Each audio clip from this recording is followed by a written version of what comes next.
good afternoon, good morning, whenever you happen to be listening to this. Welcome to the Film Realist Podcast, the film and TV podcast from a complete nobody that is hopefully for somebody. My name is Kyle Naranya, and welcome to episode 131, where I'm joined by special returning guest, Chris Pagonis. Hi. Chris is here to join me for 2/3 of this week's review, where we are going to be reviewing season 1 of Your Friendly Neighborhood Spider-Man, and then Chris, because he has a real life, will be heading out, and I will be giving my opinion on part 3 of season 6 of Cobra Kai, the final part of the final season. And then Chris, because of magic, will be here for question of the week. So that's what you have to look forward to on this week's episode. Now, if this is your first episode, I should state it here just because if you're a new listener, welcome to the show. Because these are TVC season reviews, technically slash also series reviews, they are full of spoilers. So if you haven't watched that show or that season, no worries. Timecodes will be listed in the description. Get out your thwipping, thwip. We're going to jump into Your Friendly Neighborhood Spider-Man. With great power comes great respect. What Spider-Man needs to do should be up to you. Truck hijacking in progress. All units converge on Midtown. Go get him, Tiger.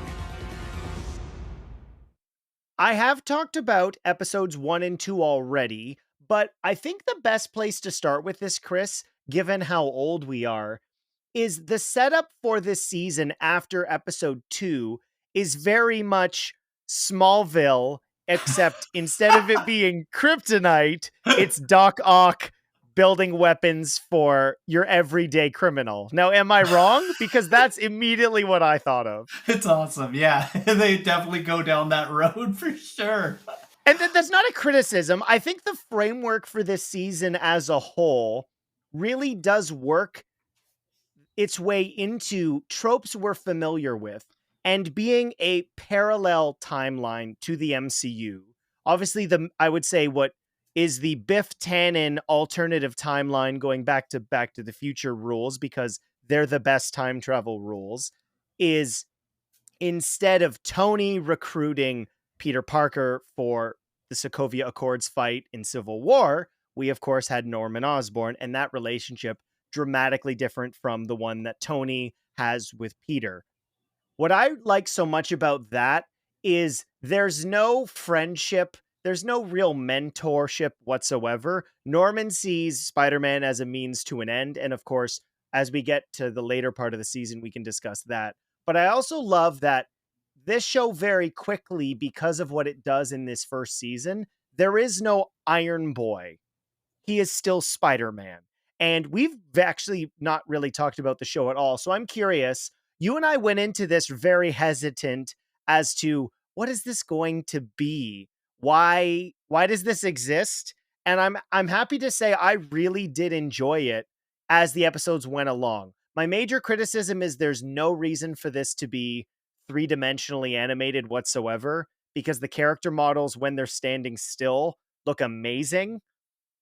And it's only ever 3D because of the action sequences. And even at times, you can feel the budget. And being a longtime animation fan, I hate that I now notice when they're trimming the costs of each episode. But removing that criticism, what did you think about season 1 of Your Friendly Neighborhood Spider-Man? Other than the animation, I was so pleasantly surprised with what this was and sort of going different routes that I wasn't sort of expecting them to go. I like getting back to a smart Peter Parker who's just like doing things on his merits and you know, creating his own stuff before someone else comes in to help him along. I really enjoy the villains in this. I think they took some time to figure out how to cultivate them, and I really hope they dig down and do more in, you know, future seasons and everything like that. But the idea that there's Norman Osborn, there's Dr. Octavius, and there's Tony Stark in the same world, and they're kind of like fighting geniuses, like it's just relatable to our world sort of too, you know what I mean? Like, what if they went, one was evil, one was good, and the other one was sort of torn between good and evil sometimes? You know, and it's, I don't know, I just like that dynamic. We haven't fully seen it in any of the cartoons like this, or even seen it well done. Right? We were introduced in the movies to, Norman Osborn and stuff like that, but he wasn't this smart. No, that's true. I did a run up after the show of all the history of the different animated series, and I've watched every Spider-Man show. I wouldn't have made that video if there had been kind of one that I just sort of skipped. I've watched every Spider-Man show, which is why I said Spider-Man the Animated Series is not the best Spider-Man animated series of all time, but that's probably the most relevant one to our generation because of when it came out with the burst of, I mean, 90s toy shows. That's what they were. That's not a criticism, but that is how those shows got funded. And that Norman Osborn was much more of the like buying the goods as opposed to a Yeah. genius intellect. And the balance that Coleman Domingo has, and I love so much, if you know that character, if you grew up with any of the comics whatsoever, you don't ever trust anything he says at face value. No, it's refreshing, right? To just see Yeah. it in a different light, because he's always painted the same way. And someone was like, no, let's just try it the other way now, because he has been written in other ways. So let's just do that. Yeah, him working with Thunderbolt Ross as the Sokovia Accords are coming in. I really appreciate it's something that I love about this show, it being adjacent or a parallel timeline. It does bum me out to some degree because of the finagling with all the different rights. Like Sony does not have the rights, and this is such inside baseball. All they have is the theatrical film rights. They're sharing them with Disney to include Spider-Man in the MCU. But from an animation standpoint, they could do whatever they want. And because of how we know, and of course you are a SPUM alum on the film Realists, how poorly they've handled so many of the villains, I am a little disappointed that this is not Spider-Man freshman year, because as much as Tom Holland was in high school for his whole trilogy, we really never got to see that part of his life. Homecoming we did, but him developing himself as his own hero, being the Spider-Man for New York, is not really a part of that story. All of his fights are much more personable, which I appreciate, but the actual, like, your friendly neighborhood Spider-Man got forgotten very quickly by that trilogy. And this show focusing on that, but they have established he is Spider-Man. And I want to get actually to the actual spider bite, because I'm very curious if you experienced it like I did, which was it was a really interesting way to address the spider bite, something we never heard of. It's referenced in Homecoming, and Ned is just told, well, the spider's dead. So no, you can't get the powers. And then I love Ned's rant about like, did it hurt? I don't know. It'd be worth it for superpowers. Like, it's totally okay. And the dimensional stuff with the symbiote monster and Doctor Strange. And as that was unfolding the finale is a two-parter, but if it's a 9 or 10, it's kind of irrelevant for this conversation. The reason I'm setting it up this way is as I was watching it and it is revealed to us that Doctor Strange is unaware of what had happened, I went, oh my God, we're going to time loop this scenario, because we saw the spider, which I remembered as, well, that's the exact same spider. And then when it's like, well, Doctor Strange can time travel. We know this. He's got the eye of Agamotto. Is this an Ouroboros, a snake eating its own tail, where this had to happen because it already happened? And I love that. Like, Spider-Man does have a lot of sci-fi elements, and to actually just enwrap that in Peter's origin, I thought was genius. Even though I saw it coming, I really enjoyed it. Yeah, I thought it was a great way to do it. It was a nice change too, and they did it so quickly. So, I what I liked about it is you're stuck with the spider at the beginning. You're like, oh, he was bit by the spider. Where the heck would this come from? But then from the point where they develop it to getting to the loop and understanding about it, it wraps up very quickly, very nicely too, where you're not just stuck with it forever and being trapped with it, which I thought was great. They figured out their story beforehand. Someone saw the ending and then went from there. Thank you. Finally doing that properly, right? Well, and it's not one of those things, and we've seen this in countless TV shows where clearly shows are written in order, and then they went, oh, here's a great idea how to retcon our beginning to tie this together. when you watch the first episode, Doctor Strange, because he is traveling from the past, is like, wait, what's going on? Why am I here?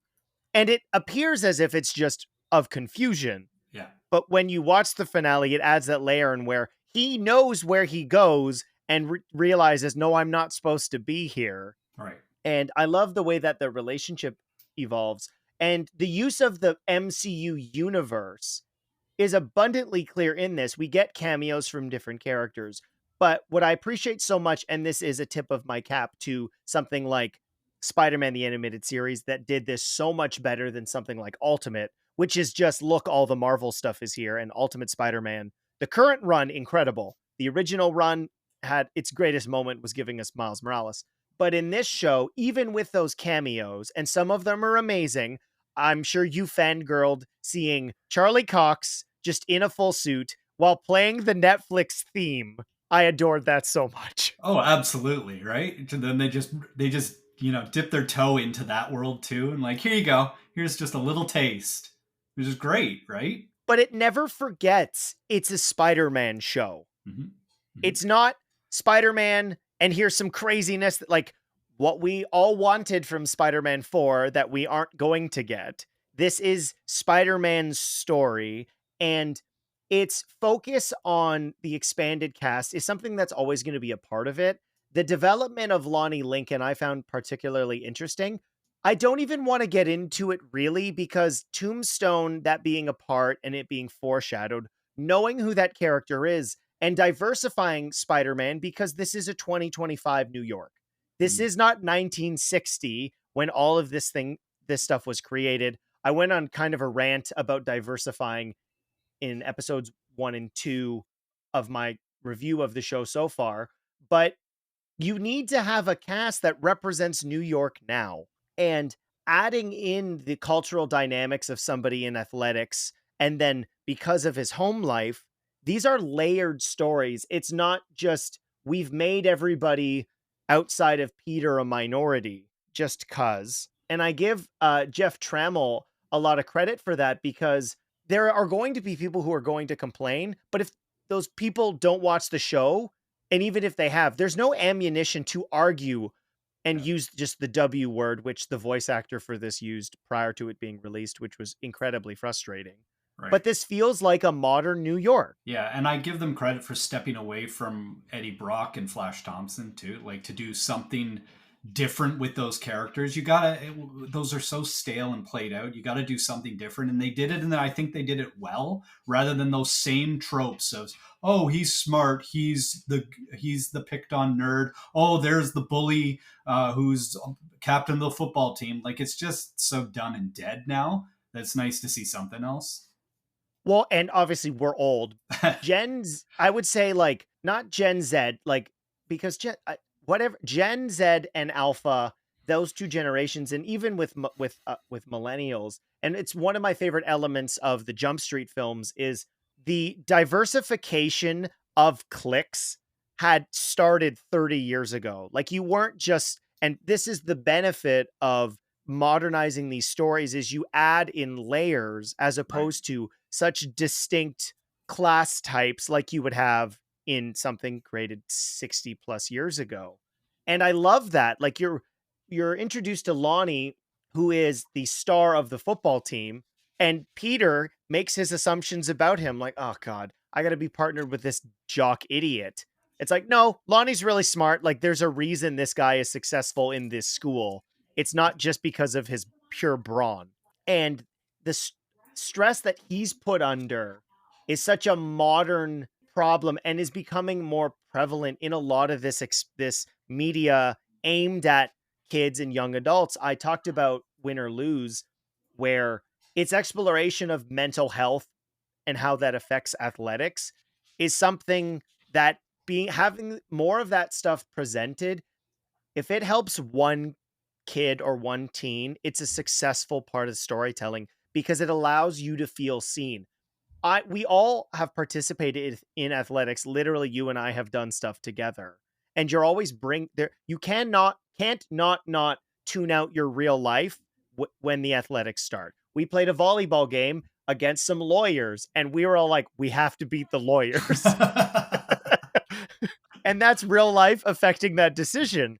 And the social economics of what Lonnie's dealing with and being involved with the 110th and what that means for his real world, as opposed to it being a stereotype, which it so could easily have fallen into that, where it's like, well, he's a black kid from Harlem, he's in a gang. Like, whoa, like we need to we need to give this character depth and not just make him a stereotype. And I commend everybody involved for that, because it is, tropes are still fallen into today, unfortunately, and stereotypes.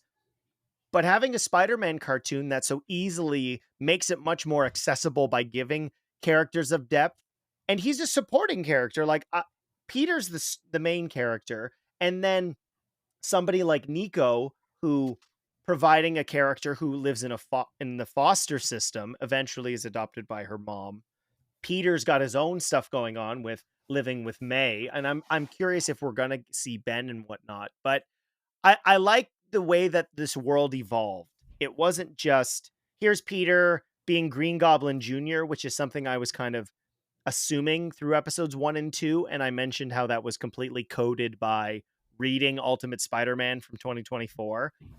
But all of the world building and the foreshadowing that's kind of layered through. We mentioned Doc Ock being the D level villain builder by just like, oh, you need a rhino suit? Boom, here you go. Oh, you need a chameleon head mask? Here you go. Rhino, we'll get to you later.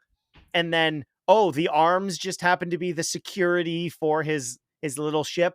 We get the Green Goblin glider, and all these things are just like, we'll get, it's like holding your hand. It's like, we're not on a sprint. We're just on a nice walk. Like, we'll get there. Yeah, it was a beautiful introduction to those sort of things, and nice to sort of look behind the curtain for it, because we didn't always get that before, right? And you wondered, well, why is he good against some villains and not against others? But now they're creating their own tier system, right? Now you understand how brilliant Doc Ock is and why he's so formidable, right? I am interested to see. Do you think we'll get a Kingpin? Well, so Vincent D'Onofrio, it was reported he was involved. So I wouldn't, that's, again, this is the benefit of taking cues from all the different Spider-Man stuff you've been inspired by isn't necessarily a problem. I'll relate it to my favorite version of the character, which is Spectacular Spider-Man, or at least one version. That's on my Spidey Mount Rushmore. Maybe when we're done talking about it, we can reveal our own. But that show took elements from Ultimate. It took elements from the Tobey Maguire films, and it developed its own world from its inspiration, where a lot of this does seem to have framework similar to the animated series, where like we've got Daredevil kicking around, and he was a part of the revelation that Wilson Fisk was the Kingpin in Spider-Man the Animated Series. Obviously, they have all the rights for that stuff now, but Green Goblin being teased already, Doc Ock likely going to be a villain, and we've already kind of seen elements that like he's the master planner, which I really appreciate. And what I really like is also we didn't rush to the A-list villains because he's not ready for those. And at least in my eyes, watching this and knowing as much as I do about the production about Spider-Man, this seems to take ideas too from other stuff, where in The Amazing Spider-Man 2, quite literally the end credits was dude in a hat walking by the hall of, we're going to make the Sinister Sixes. And obviously we're doing that, instead of it being Oscorp, it's with Doc Ock. Also taking some inspiration from Andrew Garfield's portrayal in Spider-Man No Way Home, which is Spider-Man's really strong. And it's similar to the use of other characters with phenomenal or meta abilities. The Flash is an example, which is like he can run as fast as the plot requires him. Peter is very strong, and him dealing with that holding back element, like, what does that mean for me as a hero? That is an element I wish was kind of more a part of the story, because he gets stabbed in like episode 7. Yeah. Right. And then obviously we get the revelation of the suit. If you saw my trailer react, which I know you did, I reacted quite negatively to the Future Foundation suit. I don't like that being a suit that they just were like, here you go. Like all the other ones, and I made a video about this, like, yeah, that's fine. Like maybe do Bagman. That would have been one that everybody seems to love. I've never understood why everybody loves Bagman, but there's other suits that maybe they could work through that, but eventually, of course, we get him in the red and blue for 9 and 10. So I don't know. I love the pacing of this because it didn't seem to be in a hurry, and that comes from the confidence that Disney gave them, which was season 2 was already in production, or not production, was greenlit. I got to go back to the production list on the wiki because it was quite early on that season 2, to my knowledge, got the okay. And we know we are going to be getting Spider-Gwen in season 2, which does feel a little quick in my opinion, but I mean, this is the MCU where the multiverse does exist. So regardless of the success of season 1, they knew they had time to tell their story, which is so rare. Like I if you don't know, the Spectacular Spider-Man got 2 seasons and then it was done. And it was a whole thing that was swept up in a bunch of ownership, which was quite frustrating at the time. But when you don't have to burn all your best ideas in one shot when you have the confidence to build out that show. It's not like, well, here's his powers. I don't know if a lot of people don't remember this. It was Lizard in the first Spider-Man. I got to look that up. It's a Lizard in the beginning, and Doc Connors has some big laser, and then we got to stuff really quickly. We got to the Spider Slayers, and then Doc Ock showed up. And it was just every episode was a new villain, just kind of filling things out. And then we got the symbiote by episode 8. And I know that was a lot of Avi Arad things, and fortunately he's not nearly as involved with these shows anymore. I think it's a really great thing that it's not, well, Spider-Man could just beat up Thanos now. No, he is 14. He's got to learn how to be the best Spider-Man. Yeah, he's got to grow with it, and it's kind of cool to see that they went to that we can watch the villains grow with it too. Even the introduction of Scorpion and seeing him progress in those 3 episodes, it's like, oh, okay, he's figuring this out too, and he's coming through here and getting more powerful. Okay, it's very interesting. When they made Scorpion scary, Matt Gargan so typically is just a stupid guy who gets hired by J. Jonah Jameson to go take out Spider-Man. And they take arguably the biggest loose thread from Homecoming, which has never been addressed, right? He's got the Scorpion tattoo. They're like, well, we're going to make him the leader of a gang. If we're suiting up all these random criminals, why not do it for Matt Gargan and make him the threat of season 1?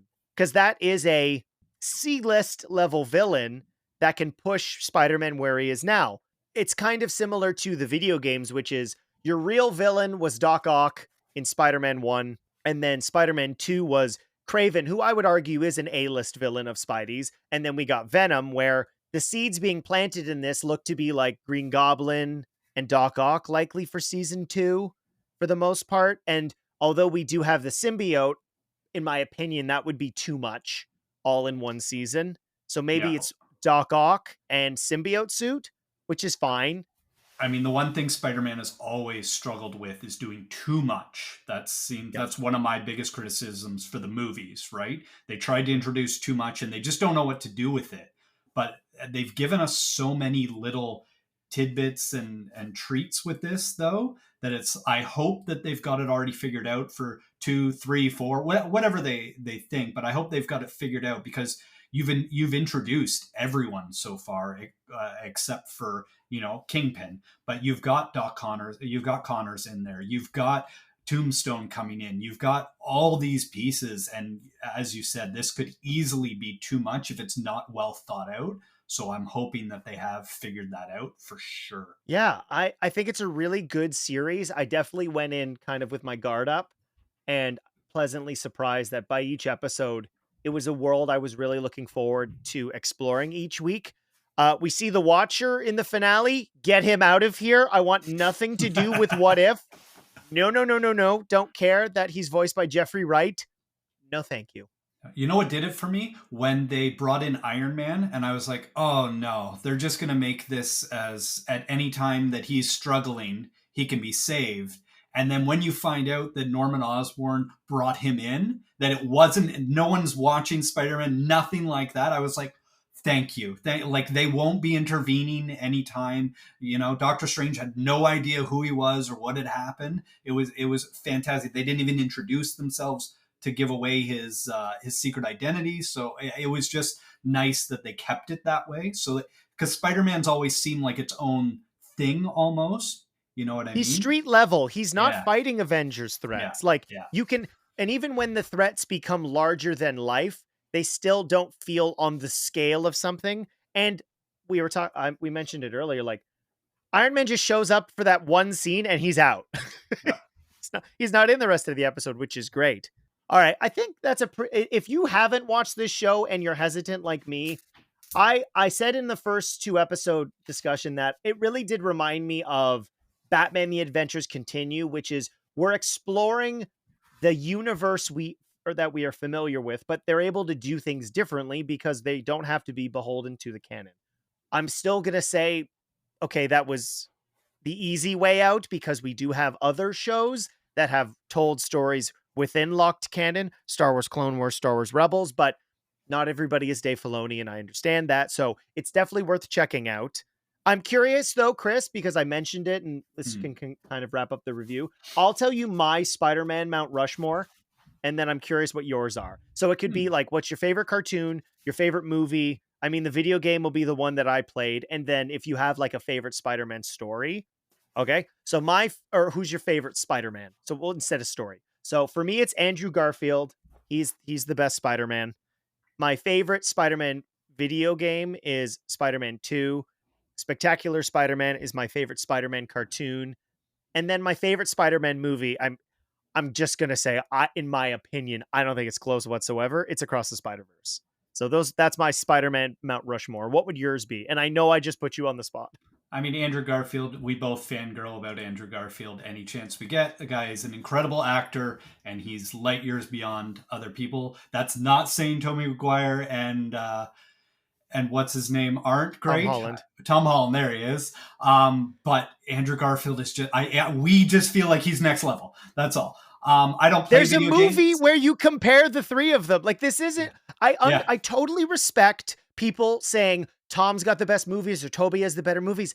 I don't argue the amazing movies are the best films. Right. But in a movie where they are all written by the same screenwriters, which is the only way truly, and it's the best barometer to compare the actors. Yep. Andrew Garfield shows up in No Way Home and he steals that movie. Yep. Garfield was hands down done dirty with his movies because the script just wasn't as good as the other ones. I love Tom Holland in Endgame and everything, but he didn't hold it down the same way in his movies. I don't play video games, unfortunately, but I have seen you play the Spider-Man video games, and number 2 looks good. So if you liked it, then I got to go with number 2. For a cartoon, Spider-Man, the one in the 90s, because it's nostalgic for me and what it did for animation at that time, watching stuff, as well as like that and X-Men came out in the 90s, and it was unbelievable what it brought to my Saturday mornings. It was just next level. Into and Across the Spider-Verse, hands down, easily my favorite Spider-Man movies. This now concludes our semi-final matches. Cobra Kai not naming a replacement for their fallen captain means that Axel Kovacevic automatically becomes our new male champion.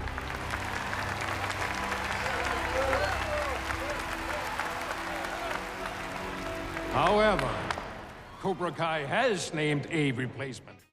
Okay, so we're going to be discussing part 3 of Cobra Kai season 6, and likely the whole season as a whole, as well as the whole show. So if you haven't watched any of Cobra Kai, there is going to be lots of spoilers in this.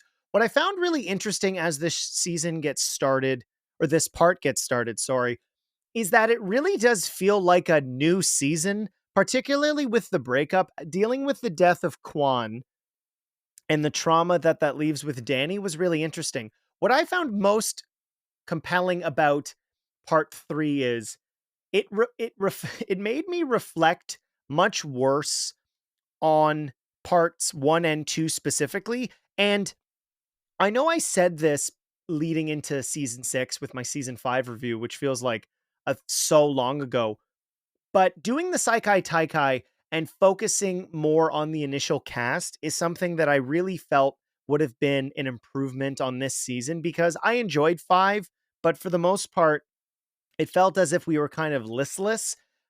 Part 3 of Cobra Kai season 6 is a great finale, and maybe one of the better series finales I've ever seen, where the focus being back on Johnny, Miguel, as well as Tori and Daniel is what this show has been about. Of course, Tori was somebody who got added in season 2, but Miguel got really sidelined in season or part. I keep saying season because, at least in my mind, they felt like different seasons.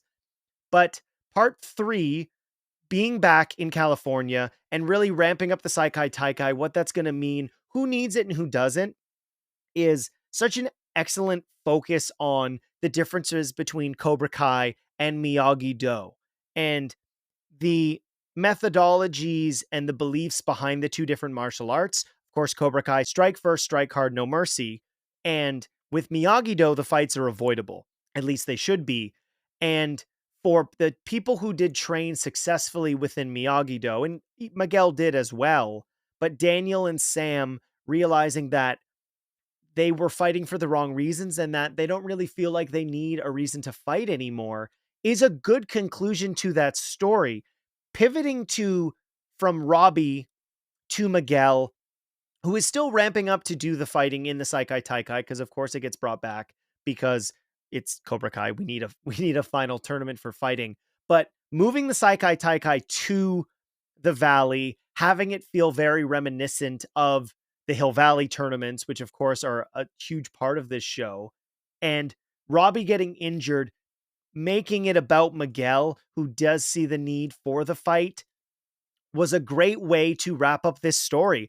Also, because of how Cobra Kai had been dragged through the mud with Terry Silver as well as Kreese, and realizing the whole point of the show to start with was that Johnny Lawrence was bringing it back, and not for the wrong reasons. Well, you could argue some, and losing why karate was important to him, and coming back to that by the end.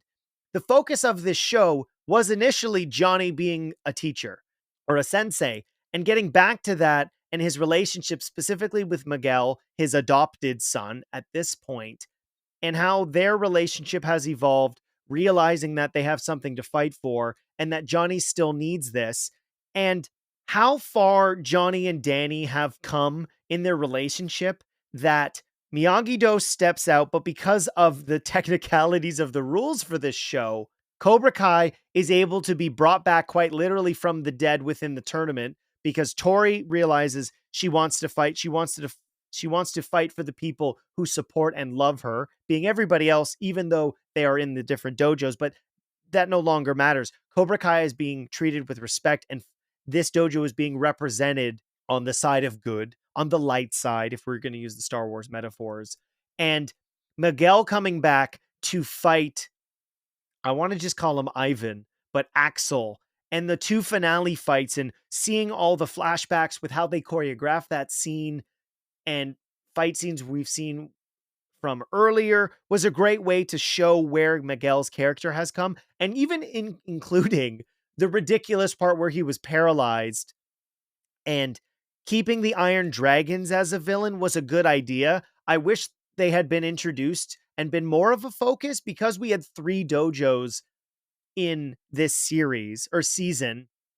I found that unfortunate, because if we had managed to focus on just Iron Dragons with Terry Silver and dealt with Cobra Kai at the end of 5, like, I understand a lot of this doesn't work because of how the twist of the finale is in this, and that's fine, but it leads me to the feeling that part 1 and 2 were significantly overstuffed.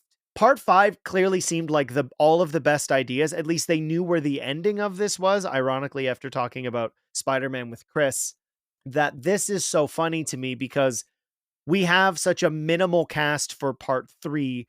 We actually have time to explore these relationships, and seeing how drastically they've changed from even the beginning, where we get, even in the finale, we get a flashback with Johnny where he was just prior to the series starting.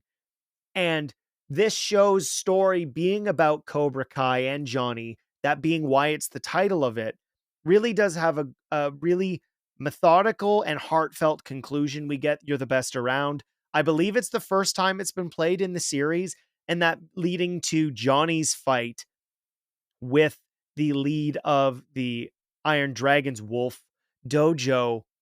And Louis Tannis, he's just chewing every scene, and he works so well as this cartoonish sensei and very reminiscent of somebody like Kreese in the Karate Kid films. Just shows the full circle to which or the full circle of Johnny's evolution as a human being. The relationships that he now has with Robbie, Miguel, his daughter who is born, and the dynamic between him and Daniel being one of brotherly love. They're going to get on each other's nerves, but of course, at the same time, they're there to support each other. And hearing Danny say Cobra Kai never dies, it's just a fist pump level moment. And all of the twists within this season are cartoonish and they're hilarious at times. But as a conclusion to Johnny's story, which was the reason this show was started to begin with, it's a great finale, and I really enjoyed it. This is a wildly entertaining series that can feel kind of rudderless through some of it, but I'm really grateful that Netflix did give it a full 3 seasons, which is typically what Netflix does do. But a series of 6 seasons with really well thought out characters who are cartoonish at times, but the emotion and the center of that is always the love and support between the people that truly care about each other. And all of that is certainly present in the final 5 episodes. And I'm really grateful that the final 5 really push up what was looking like it was going to be my least favorite season of the show. But these back 5, I've watched them twice now, and it's awesome. It's really what I love about this show, which is 80s storytelling, but through a modern sensibility. And it's so good. And it'll be really interesting because we get a Karate Kid movie coming out, Legends, which is a whole bag of worms that I'll get into when that comes out eventually this year. But in terms of Cobra Kai's finale, I thought it was amazing. Can I ask you a question? Just fun? There's something I've been meaning to ask you. I ask the questions, you answer the questions. Why do you ask questions to which you already know the answers? Did that count as a question? Yes. Damn it. Okay, this week's question of the week was, I'm trying to do this now where they're more thematic to what episode they're going to be a part of, as opposed to coming at the end of an episode. So I don't know if anybody's noticed that. Also, if you happen to be scrolling through the podcast on your preferred podcast platform, every episode now has individual art. Might have made 130 episode art covers this weekend, so they're there. So I hope people appreciate it. The vote was 50-50, and I went, you know what? Why not? All right, so the question was, what is your favorite Spider-Man suit? Comics, live action, cartoon? What could it be? Video game? Dylan Pollock of Movies to Watch Before You Die said, I like the classic suit in the 90s show specifically, the very best Spider-Man. I said, no, you're wrong. Just because on YouTube. I lost the person who said this, so apologies. But somebody said the Amazing Spider-Man 1 suit is an underrated gem. I like the yellow eyes and the spider on the chest. I do prefer a spider with long legs. I think that's really cool as the logo. Wacko Jacko 06F said the classic Todd McFarlane suit. Interesting. Don't know a ton of Todd McFarlane fans of the Spider-Man suit. Scoot 5929 said, from the movies, I really like the TASM 2 suit. Games, I really like the Edge of Time suit. The uneven webbing is a nice detail. Comics, the first Scarlet Spider costume is so clean. The blue and red is just so perfect. Sugma, maybe a joke in there somewhere, I don't know. I love the Ben Reilly and Spider-Punk the most. Okay. Eddie N says, is it cheating to say TASM 2, the Amazing Spider-Man 2? Anthony Mon 2006 says, I personally like the Future Foundation suit. It's just so clean with the white and black. I love that suit, but it's not a Spider-Man suit. The only reason I think it works at all is we're used to the symbiote suit. But one of the things I actually love about Spider-Man 3 is they kept the webbing as part of the design, which I really like. And that bled over into Spectacular Spider-Man. And it's a story element I love that's never addressed, which is when he gets the symbiote suit. I don't know if you've seen this storyline in it, Chris. his Spider-Man suit has the webbing still when he gets the symbiote. As that story continues, the suit becomes more Venom-like. So the lines go away, and it's just like the full black one head to toe. The spider gets bigger on his chest, and it's never addressed, but it's just a subtle little piece of art detail where it's like, this is why everybody who works with Greg Weisman, they know what they're doing, because he's not like, oh, look, my lines are gone. Like in a worser show, they would point out his suit looks different, but it's never talked about whatsoever. And then, as always, we got a short story from Scotty Cameron. So buckle up. Scotty Cameron says, hello, Mr. Naranjo, or as they call you in the Yappy podcast community, Kyle. I have an answer for your question of the week. Okay, I can't jigsaw this anymore. Dylan and Gab doing Saw on Movies to Watch Before You Die put Saw in the brain. Okay, thanks, Dylan. Or not Dylan, thanks, Cameron. Scotty Cameron. So my favorite Spider-Man costume is the Ben Reilly suit. Not the Scarlet Spider, but the Spider-Man suit worn by Ben Reilly. So the big gauntlets on the wrists, the giant red spider. I really like it because it's a nice revamp of Peter Parker's Spider-Man costume that modernizes it. Well, modernized it in the 90s with arguably one of the worst comic book storylines of all time, but that's neither here nor there. The Clone Saga, don't look it up, anybody. It's not worth reading. I particularly like the larger spider on the costume pops out more. It's true. It still maintains the red and blue color scheme with the webs. It is maintained in the most recent Ben Reilly design. You can see the influence of the costume in Spider-Girl's costume. Yeah, Mayday Parker suit absolutely is a throwback to that. Miles Morales Spider costume, the Superior Spider-Man, and the Amazing Spider-Man design, as well as the PS4 Spider-Man. It just shows how influential that design was. And then we've got another part here, which is, as a Kansas City resident, I was disappointed with the Super Bowl. I was basically Mr. Krabs at the end of Neptune's spatula when King Neptune loses SpongeBob. I lost me bet. I lost me bet. For Family Guy fans, Brian in Patriot Games when Mike Tyson loses to Carol Channing. I don't believe it. I lost a $50 bet. I just have to dodge the Stewies after my money. Dodge the Stewie. Okay. Okay, enough Super Bowl jokes. The captain wants me to beam up onto the Enterprise from Hoth. Those are two different things, Scotty. I love how you did that. Stay yappy, Scotty Cameron. I love Scotty's just tirades of stuff. It's just so random, and it's kind of the way I think, so I appreciate that. Stephanie writes in, Spider-Gwen. I love it the most because it's monochrome with a splash of color, badass yet feminine. I was saying to somebody this week that Spider-Gwen, to me, is the best equivalency of the Batman Beyond suit, which is, there's a lot of Spider-Women costumes, and they're always kind of reminiscent of Spider-Man, where you're like, yeah, okay, like you just made it tighter and added boobs and a butt. Like that's how the designs normally work. But Batman Beyond in the 90s, and I mean, go back to this era, everything was in black, so it makes sense from a cultural standpoint, but just an all black suit and a red bat emblem, it was chef's kiss. It was perfect. And you can't think of it any other way. Like that simplicity just made it immediately iconic. And Spider-Gwen did the same thing for like female spider costumes, where it is so succinctly its own thing that you can't, all the other Spider-Women's costumes, they don't compare at all. All right. And then lastly, we have one from Keen Machine. I really like the Miles Morales designs with black as the primary color with the red accents. I mean, that goes hand in hand with my Batman Beyond thing. I never really understood red and blue as a theme for Peter Parker. It's cool, but not very spidery. Fair. And then here's a question for us, Chris. What's your favorite flavor of Jell-O?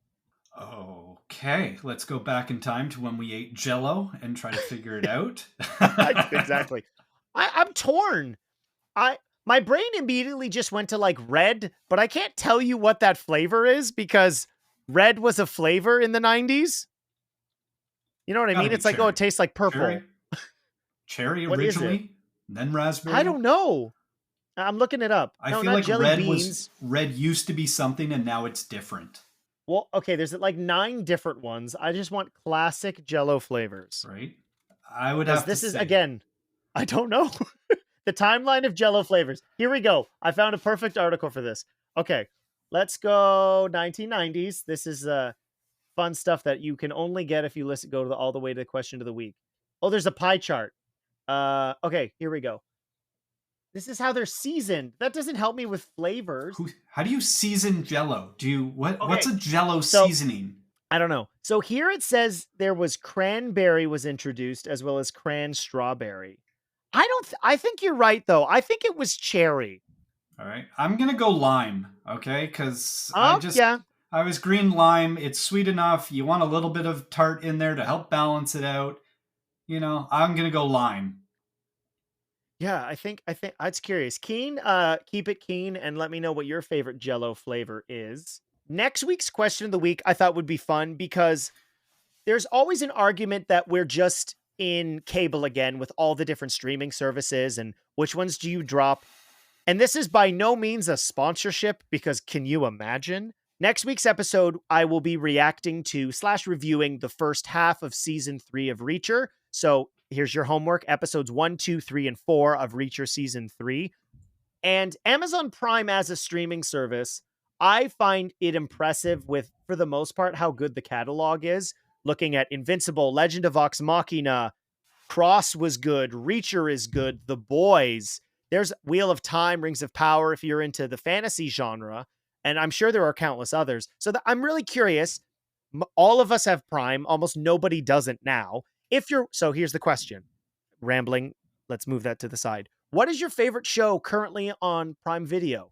To let me know, you can comment below on Spotify and YouTube. You can always email me, filmrealistpod@gmail.com, or you can at me on all the social medias with the hashtag QOTW.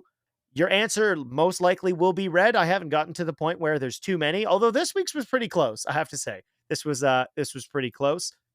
So with that being said, I'm looking forward to that because there could be a show on Amazon Prime I'm currently not watching. So if you provide one that I'm not watching, great. I'm assuming I probably have watched most of the stuff, unless it's Rings of Power. Haven't watched a single second of that because I don't wanna. Chris, thank you for joining me for another Spider-Man related review. Thank you for having me. I will see you next week for part 1 of Reacher season 3. My name is Kyle Naranya. I will see you next time.